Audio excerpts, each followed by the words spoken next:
2013లో Ukraine దేశానికి చెందిన ఒక సిటిజన్ తన కేఫ్లో వర్క్ చేస్తూ ఉండేవాడు మరియు అతనికి హ్యాకింగ్ అంటే చాలా ఇష్టం. మరియు దీని కారణంగానే అతను ఒక చిన్న కోడ్ అనేది డెవలప్ చేశాడు. మరియు ఈ కోడ్ ద్వారంగా డైరెక్ట్గా బ్యాంక్ సర్వర్స్లో కూడా ఎంటర్ అవ్వచ్చు. కాబట్టి ఇతను ఏం చేశాడంటే బ్యాంక్ సర్వర్స్ని హ్యాక్ చేసి డబ్బులనే దోపిడీ చేయడం మొదలుపెట్టాడు. ఇతను 100 కంటే ఎక్కువగా ఇన్స్టిట్యూషన్స్ని హ్యాక్ చేసి ఆ ఫైనాన్షియల్ ఇన్స్టిట్యూషన్స్ ఒక అకౌంట్స్ దగ్గర నుంచి $1 మిలియన్ అంటే దాదాపుగా 850 కోట్ల రూపాయలు అనేది ఇతను దొంగలియటం అనేది జరిగింది.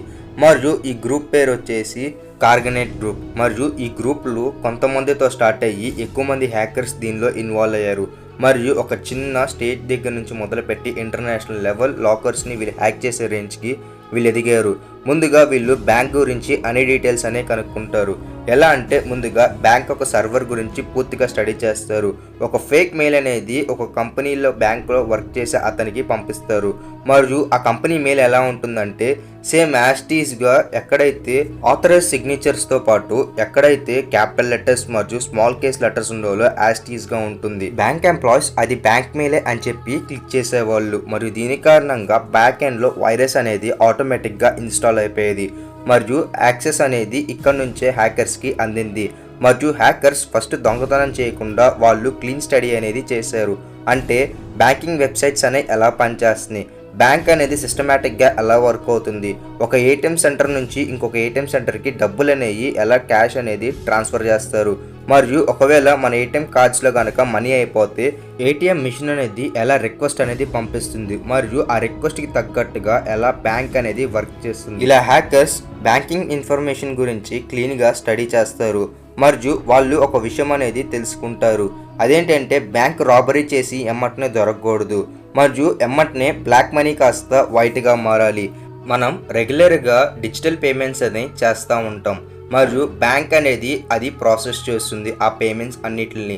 మరియు సర్వర్లో నిజంగానే మన పేమెంట్ ట్రాన్స్ఫర్ చేసినప్పుడు యాస్టీస్గా మన దగ్గర బ్యాంక్ బ్యాలెన్స్ ఎంత ఉందో చూపిస్తుంది. మరియు వాళ్ళ అకౌంట్స్లోకి రియల్గా మనీ అనేది ట్రాన్స్ఫర్ కాదు, జస్ట్ అక్కడ డిజిట్స్ అనేవి మారుతాయి. ఇది బ్యాంక్ ఎంప్లాయ్ కూడా ఇలాగే చూపిస్తుంది. ఎందుకంటే ఏటీఎం సర్వర్స్ అనేవి అలా సెట్ చేస్తారు. మరియు ఎప్పుడు కావాలంటే అప్పుడు మనం ట్రాన్సాక్షన్ చేసిన దాని తర్వాత బ్యాంక్ యావరేజ్ బ్యాలెన్స్ అనేది చూపిస్తుంది. ఒక కస్టమర్ కేసులో ఇలా అవుతుంది. ఆ కస్టమర్ దగ్గర $10,000 బ్యాంక్ బ్యాలెన్స్ ఉంటుంది. కానీ అతని అకౌంట్లోకి సడన్గా $50,000 అనేవి వస్తాయి. మరియు ఈ డాలర్స్ అనేవి పంపించింది హ్యాకర్స్. మరియు ఎప్పుడైతే బ్యాంక్ నుంచి మనీ అనేది మిస్సింగ్ అవుతుంది అన్న విషయం బ్యాంక్ ఎంప్లాయీస్కి తెలిసిందో అప్పుడు ఎమ్మటనే ఆ బ్యాంక్ అకౌంట్ హోల్డర్ ఎవరో అతని గురించి ఇన్వెస్టిగేషన్ అనేది మొదలు పెడతారు. మరియు ఈ 3 to 4 days ఇన్వెస్టిగేషన్ జరిగే లోపలే బ్యాంకర్స్ ఆ అకౌంట్ నుంచి వేరే అకౌంట్స్లోకి మనీ అనేది ట్రాన్స్ఫర్ చేసేస్తారు. మరియు ఇలాగా 4 to 5 years దాకా బ్యాంక్ నుంచి ట్రాన్స్ఫర్ అవుతూ వెళ్తుంది. మరియు ఇక్కడే బ్లాక్ మనీ అనేది వైట్ మనీగా వీళ్ళు డిఫరెంట్ వేస్లో కన్వర్ట్ చేసేస్తారు. మరియు ఈ లోపలే బ్యాంక్ వాళ్ళు ఏం జరిగింది అనే ఇన్ఫర్మేషన్ తెలుసుకునే లోపలే మొత్తం హ్యాకింగ్ అనేది కంప్లీట్ అవుతుంది. ఈ యుక్రెయిన్కి చెందిన హ్యాకింగ్ టీం అనేవాళ్ళు ఎక్కువగా ఏటీఎంస్ని టార్గెట్ చేస్తారు.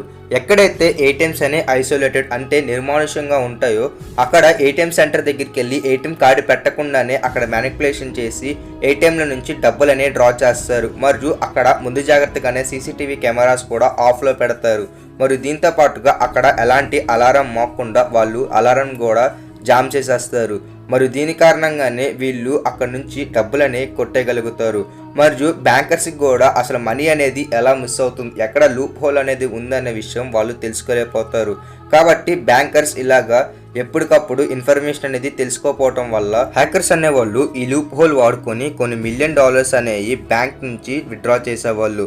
మరియు ఈ మనీ అనేది ఎక్కువగా క్రిప్టో కరెన్సీ మరియు స్టాక్ మార్కెట్లోకి ఇలాగ different type of account unused అకౌంట్స్లోకి వీళ్ళు ట్రాన్స్ఫర్ చేసేవాళ్ళు.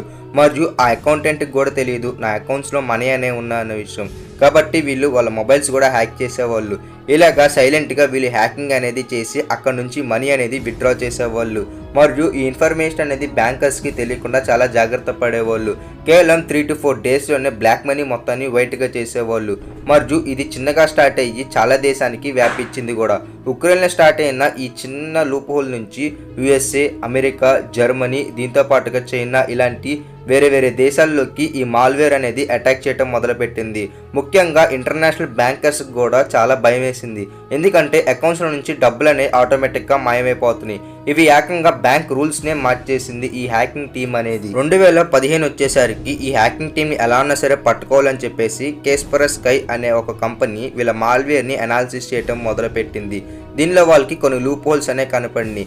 దీంతో ఐబీ మరియు ఇంటెలిజెన్స్ వాళ్ళు హ్యాక్ చేయడం మొదలుపెట్టారు. అప్పుడే వీళ్ళకి మెయిన్ హెడ్ గ్రూప్ కనిపెట్టాడు మరియు ఇతన్ని అరెస్ట్ చేశారు మరియు ఇతని క్రిప్టో అకౌంట్స్ అనేవి కొలాప్స్ చేశారు.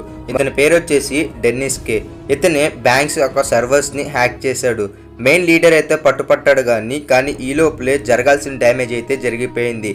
ఎమ్మటనే మాల్వేర్ని తీసుకెళ్లి ఏకంగా డార్క్ సైట్లో అప్లోడ్ చేయటం అయితే మొదలుపెట్టారు. మరి దీని కారణంగా చాలా హ్యాకింగ్ గ్రూప్స్ దీనికి అడ్వాన్స్ వర్షన్ అనేది డెవలప్ చేసుకొని చాలా బ్యాంక్స్ ఒక సర్వర్స్ని వాళ్ళు హ్యాక్ చేయటం మొదలుపెట్టారు.